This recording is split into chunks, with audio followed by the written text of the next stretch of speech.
Why does Cipher Paul in One Piece look so weak nowadays?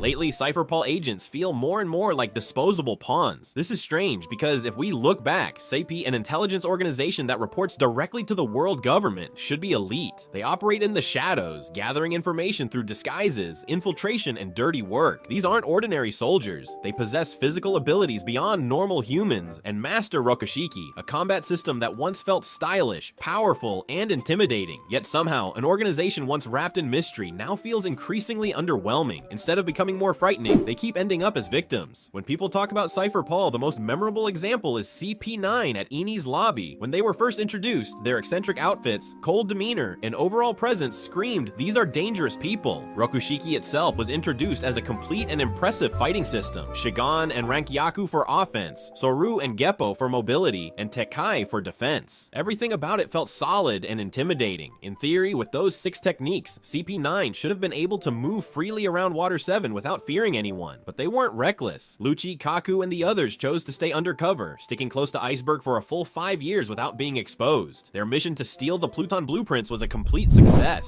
Ironically, their downfall felt almost anticlimactic. Once Tekkai was breached, that was it. From that point on, the technique seemed to lose all of its prestige. Even more ironic, Tekkai later became popular when used by others, and each time it appeared, its user ended up getting beaten senseless. On Onigashima, there was a moment that was both tragic and absurd. While Kaido and Luffy were locked in a fierce battle, a CP0 agent suddenly appeared and used Tekkai to restrain Luffy's movement. Unable to dodge, Luffy was smashed by Kaido's punch and knocked down, and after that, Kaido unleashed all of his rage on the CP0 agent. The agent was only carrying out direct orders from the Gorosei. Refusal was not an option. Then there's Rob Lucci, once hailed as the strongest Cipher Paul agent in 800 years. 2 years later, he rose to become a top officer in CP0. His strength increased, his devil fruit awakened, yet the thing that developed the most was his mouth. Lucci now acts as if he could take care of anyone, Luffy, Zoro, or even Shanks, with his current power. The problem with modern Cipher Paul isn't just about strength or arrogance, they're also far too conspicuous. Just look at CP0 and Dressrosa, wearing masks and draped in white robes. For intelligence agents, it's hard to imagine a more attention-grabbing appearance. Before they even start gathering information, their presence is already exposed. And then there's the issue of secrecy, escorting classified documents stamped with the word secret in letters as big as a billboard. It's no surprise that Who's Who failed to protect the Nika Devil Fruit, which was instead stolen by Shanks. All of this makes one thing clear: Cipher Paul doesn't fall so often without reason. They're overconfident, careless, and consistently underestimate their opponents. Whether intentional or not, Oda seems to be deliberately weakening Cipher Paul's image, shifting them from a terrifying elite organization into nothing more than disposable tools for the Gorosei and the Tenryubito.